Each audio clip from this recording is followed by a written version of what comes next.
नमस्ते everyone and welcome to Hindi horrors.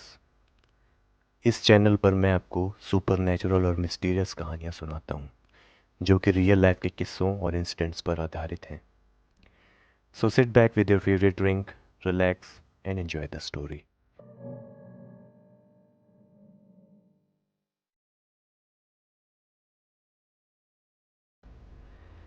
रात के अंधेरे में विश्वास बाइक से सड़क पर चला जा रहा था। ये सीधी सड़क जंगलों से होते हुए विश्वास के गांव की ओर जाती थी। जंगल में होने की वजह से यह सड़क काफ़ी सुनसान रहती थी। बीच बीच में कभी कभी इक्का दुक्का चाय की दुकान या फिर ढाबे दिख जाते थे। इनमें भी बस इक्का दुक्का लोग ही दिखते। चलते हुए विश्वास को सामने सड़क पर कुछ गाड़ियों की लाइट्स दिखी। अंधेरे में दूसरी गाड़ियों की लाइट्स दूर से ही दिख जाती है। विश्वास ने अपनी बाइक की स्पीड कम की और देखने को हुआ कि वहाँ पर क्या हो रहा है। पास जाने पर उसने देखा कि वहाँ पर गाड़ियों के साथ काफ़ी सारे लोग भी जमा थे। एक बस का कार से एक्सीडेंट हो गया था। बस ने कार को पीछे से टक्कर मारी थी। ये लोग शायद बस में से ही निकले होंगे। विश्वास देखने लगा कि कोई इस एक्सीडेंट से चोटिल हुआ या नहीं, लेकिन उसे कोई भी ऐसा नहीं दिखा जिसे चोट लगी हो सकता है कि यह कार वाला हल्का होने के लिए रुका हो और उतने में पीछे से बस ने उसे ठोक दिया।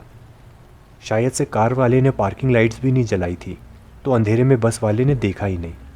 पर अच्छा था कि कोई हताहत नहीं था। विश्वास खुद को तसल्ली देकर आगे बढ़ गया। थोड़ी देर आगे जाने पर उसने सड़क पर पैदल चलती एक औरत को देखा। इतने अंधेरे और सुनसान में एक अकेली औरत को इस तरह से चलता देखकर उसको थोड़ा अजीब लगा। उसने अपनी बाइक की रफ्तार धीमी कर दी और फिर धीरे धीरे चलने लगा। उस औरत ने भी जैसे बाइक की आवाज़ सुन ली। उसने पीछे विश्वास को पलट कर देखा, फिर वो उसके पास लगभग दौड़ते हुए आ गई। बाइक की लाइट में अब उसे उस औरत का चेहरा साफ दिख रहा था।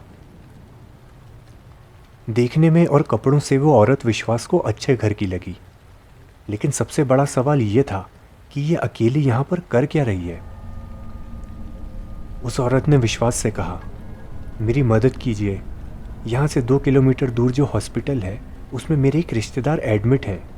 वो क्रिटिकल हालत में है, प्लीज़ मुझे वहाँ तक छोड़ दीजिए। विश्वास ने उस औरत की तरफ देखा और फिर उससे पूछ ही लिया, मगर आप ऐसे अकेले क्यों चल रही हैं? उस औरत ने जवाब दिया, जी मैं बस से आ रही थी, लेकिन उसका एक्सीडेंट हो गया। मैं कुछ देर वहीं पर खड़ी रही कि कोई लिफ्ट देगा, लेकिन कोई भी नहीं आया, इसलिए मैं पैदल ही चलने लगी। मेरे रिश्तेदार क्रिटिकल हालत में हैं, मैं ज़्यादा देर इंतज़ार नहीं कर सकती थी, प्लीज़ मेरी सहायता कीजिए। विश्वास ने पीछे बस देखी थी। उसको ये भी पता था कि यहाँ से थोड़ी दूर पर एक हॉस्पिटल है। ये सब सोचकर उसने उस औरत को लिफ्ट दे दी। रास्ते भर दोनों में कोई बात नहीं हुई। विश्वास समझ रहा था कि ये औरत परेशान है और उसकी मानसिक हालत ठीक नहीं है, इसलिए उसने खुद से कोई भी बात शुरू नहीं की। कुछ ही देर में वो हॉस्पिटल में पहुंच गए। विश्वास ने हॉस्पिटल के सामने बाइक रोकी और उस औरत से कहा, ये रहा आपका हॉस्पिटल। उस औरत ने भी उसे शुक्रिया कहा और लगभग भाग के हॉस्पिटल के अंदर चली गई। कायदे से विश्वास की जिम्मेदारी यहाँ खत्म होती थी, लेकिन इंसानियत के नाते विश्वास बाइक को पार्क करके खुद भी हॉस्पिटल के अंदर चला गया। वो औरत उसे कहीं पे भी नहीं दिखी। शायद अपने रिश्तेदार के पास आईसीयू या ऑपरेशन रूम के पास चली गई होगी। उसने वहाँ पर रिसेप्शन में पूछा, जी अभी अभी यहाँ पर एक औरत आई थी, वो किस तरफ गई? पूछने के साथ विश्वास उस औरत का हुलिया रिसेप्शनिस्ट को बताता चला गया। रिसेप्शनिस्ट ने विश्वास को कोई जवाब नहीं दिया। उसने एक फ़ोन किया और एक नर्स को बुलाया। 2 मिनट में ही वो नर्स आ गई। रिसेप्शनिस्ट ने उस नर्स से विश्वास की तरफ इशारा किया। फिर वो नर्स विश्वास से बोली, आप मेरे साथ चलिए। विश्वास को कुछ समझ में नहीं आ रहा था, लेकिन वो नर्स के साथ चल दिया। नर्स सीधा उसको एक कमरे में ले गई। उस कमरे में अंधेरा सा था। वहाँ पर बहुत सारे स्ट्रेचर्स भी रखे हुए थे। ये शायद उस हॉस्पिटल का मुर्दा घर था।